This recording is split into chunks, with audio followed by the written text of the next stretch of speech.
फिर उन लोगों के लाइव कॉन्फ्रेंस में वीडियो हमारे पास पड़ी हुई हैं कि आप लोगों को 40 पे जो है पास हम भर्ती करेंगे। लेकिन बदकिस्मती से जो है बकौल सिंध गवर्नमेंट के, हम झूठ नहीं बोलेंगे, कि 93,000 हम भर्ती कर चुके हैं।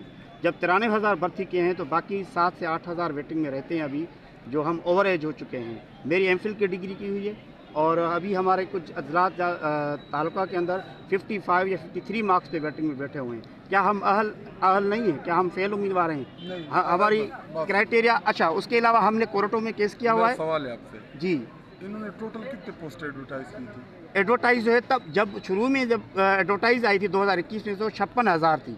और अभी पेमेंट कितनी की हुई है? अपॉइंटमेंट बकौल सिंध गवर्नमेंट के ये हमने 93,118 ऑफर आर्डर इशू किए हैं। लेकिन जब हमने रियल ग्राउंड लेवल पे हमने जब जांच पड़ताल की है तो इतने नहीं बन रहे हैं। कितने बन रहे हैं? वो तकरीबन जो 30 जून तक जो है वो 63,000 और 100 तकरीबन कुछ है, इतनी है। चलो 63 से 64,000 मान लेते हैं भला। 30 जून, अच्छा 30 जून तक इन्होंने प्रोसेस फ्रीज कर लिया।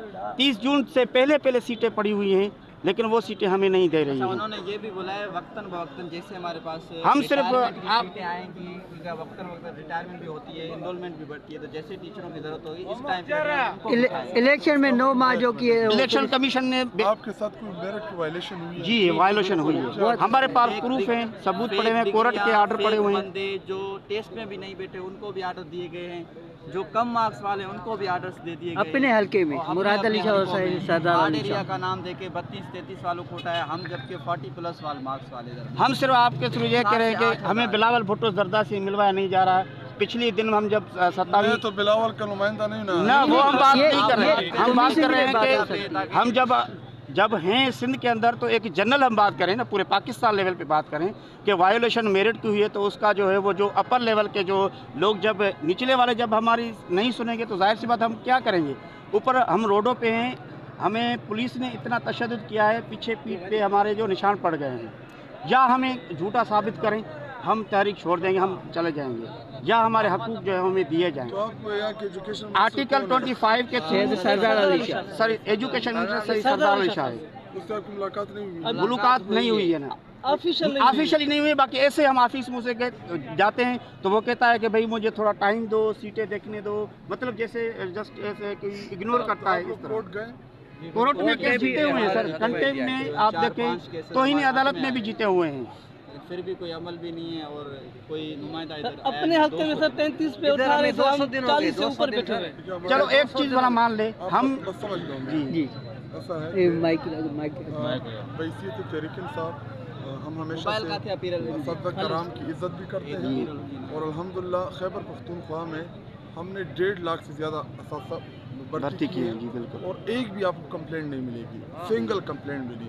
और वहाँ पे हम जितने एडवर्टाइजमेंट करते हैं उतनी ही ऑर्डर निकालते हैं और उनको फिर लिस्टें बनाते हैं, पब्लिक करते हैं उन लिस्ट। बिल्कुल वो जो हमारा तरीक़ेकार है।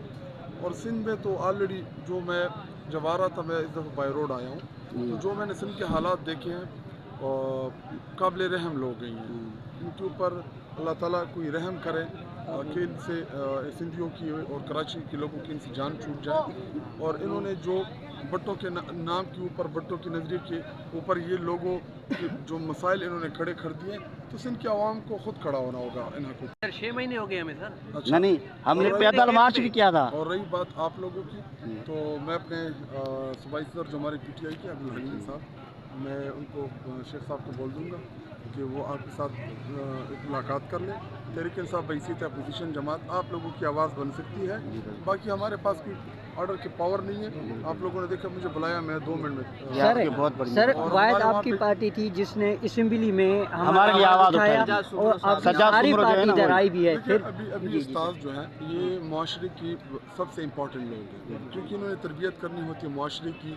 और ये आंख और कान और जिस्म का एक सबसे इम्पॉर्टेंट हिस्सा उस्ताद ही होता है, क्योंकि वो आपको बच्चे जो हैं आप उन्हीं को गाइड करते हैं, उन्हीं की गाइडेंस के ऊपर वो कोई बड़ा इंसान बनता है, कोई जो है वो थोड़ा कम बन जाता है। सब बराबर है, लेकिन ओहदे के लिहाज से मैं कह रहा हूँ। اور ہم آپ کے لیے آواز بھی بنیں گے اور ہم آپ کے ساتھ کھڑے بھی ہیں، اور جس فورم کے اوپر موقع ملے گا انشاءاللہ نیشنل میڈیا کے اوپر میں آپ لوگوں کے لیے آواز اٹھاؤں گا، اور اگر مجھے موقع ملا میں قومی اسمبلی میں بھی یہ آپ کی بہت بڑی مہربانی ہوگی۔ اور قومی اسمبلی میں جو آپ کے ممبران ہیں وہاں پہ یہ ایشو ہمارا اٹھائیں کہ 200 دنوں سے جو پڑھے لکھے سندھ کے نوجوان ہیں، جو بیچلر ہولڈر ہیں، ایم فل ہولڈر ہیں، وہ روڈوں پہ، لیکن سندھ گورنمنٹ ابھی تک کوئی ان سے بات کرنے کے لیے نہیں آیا اور ان کے مسئلے سر تھینک یو، مہربان سر، مہربان۔